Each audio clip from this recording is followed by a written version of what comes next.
Hello students, today I am going to teach you parts of speech and how to identify them.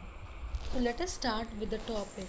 First I will tell you the definition of it. You can see on the screen the definition. A name given to a word based on its job is called parts of speech. So that means the words which we are using are given a specific name on the basis of its job or a role is called as parts of speech. In other words, we can say parts of speech are the classes into which all the words of English are categorized. There are 8 parts of speech in English. The first one is noun, pronouns, verb, adjectives, adverb, preposition, conjunctions, interjections. Now these are the 8 parts of speech. Okay.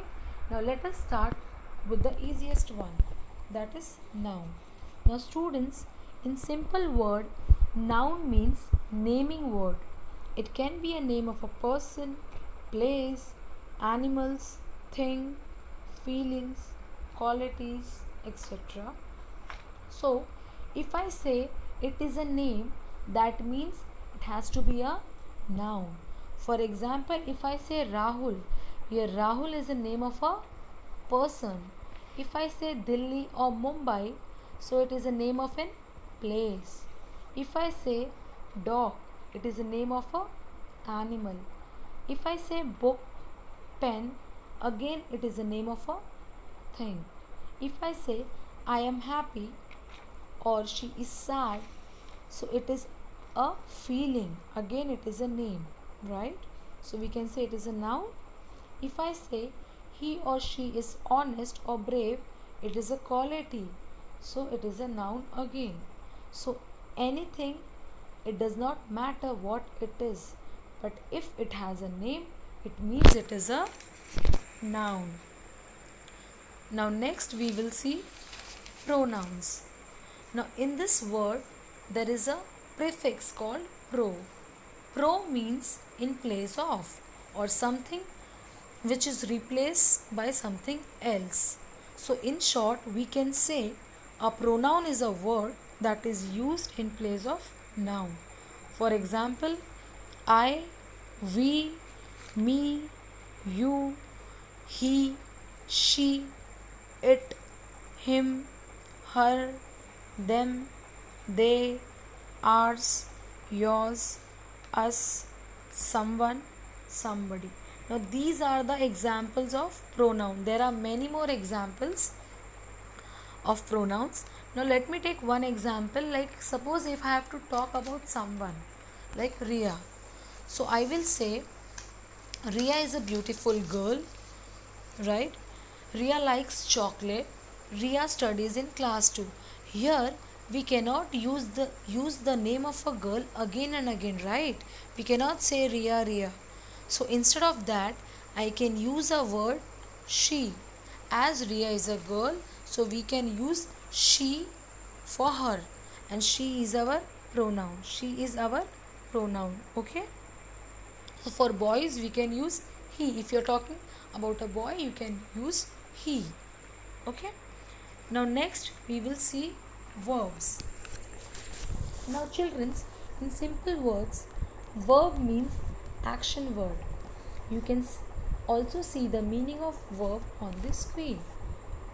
A verb is a word that shows an action, a state of an object. There are 2 types of verbs. Okay. The first one is main verb, second is auxiliary verb. Now children's, the main verb is your physical or mental action. Your physical actions such as jump, laugh, run, eat. And when we say mental action, it means your thinking or your dreaming. Next is your auxiliary verbs. Now auxiliary verbs are nothing but are your helping verbs. For example, am, is, are, was, were, will, shall, should, have, has, had, etc. Now these are the helping verb. Okay. Now What is the use of this helping verb? Now these helping verbs tells us the time. It indicates whether the action is done in past, present or future. Okay, so there are times there will be no main verb in the sentence, but with the help of the helping verb you can identify whether the action has been done in past, present or future. Now next we will see adjectives.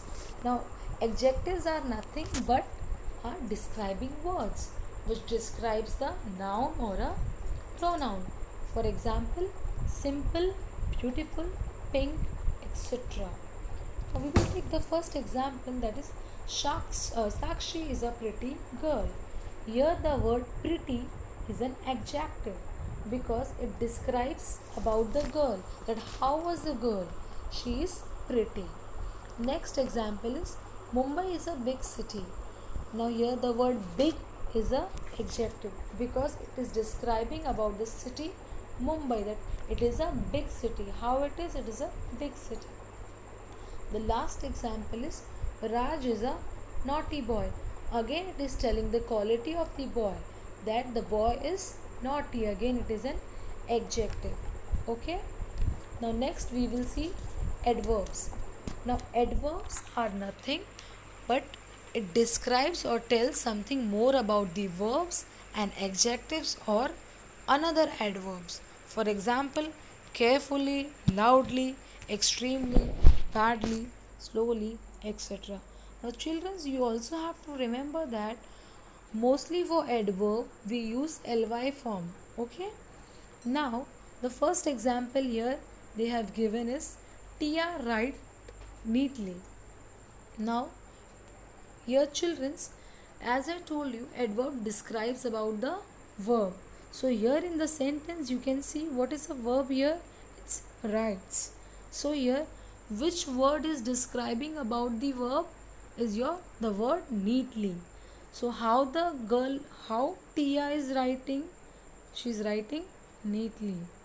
Now the second example is he is walking very slowly. As I told you in the meaning, that the adverb also describes the another adverbs. So here you can see in the sentence the action is your walking. The word action is your walking is your action. Okay. So what we can say, how the action is going on, it is going slowly. So here slowly is a adverb, right? But there is also one more word added to it, that is very. So here that very is describing more about the adverb. And what is the adverb here? Slowly. Okay. Now next we will see prepositions. Now prepositions is a word that shows the relationship between another words and a noun or a pronoun. It shows the position of a person or thing. For example, in, on, behind, under, above, between, up, down, at, into, etc. Okay. So we can say in short, prepositions tells you the position of a person or a thing. It will tell you the relationship with the noun and the object. For example, the first example you can see, Meena is standing under the tree. Here the word under is your preposition. Next, boys are swimming in the river. Here the word in is your preposition. The next, the frog jumps into the pond. So again it is your into is a preposition. Okay. Now next we will see conjunctions. Now conjunction is a word that joins two word phrases or clauses. For example, and, but, or, if, when, because, although, yet, so, etc. Now we will be seeing that how to use these conjunctions and where. Now the first word is and. Now children's, When we are going to use and is used to join two words or sentences which have a common thoughts. For example, Nihal and Soham are writers. Now you can see in the statement that both are having a common thought or a work, right? They both are writer. So we have to join the sentence, so we can just use a word and. Now next, but.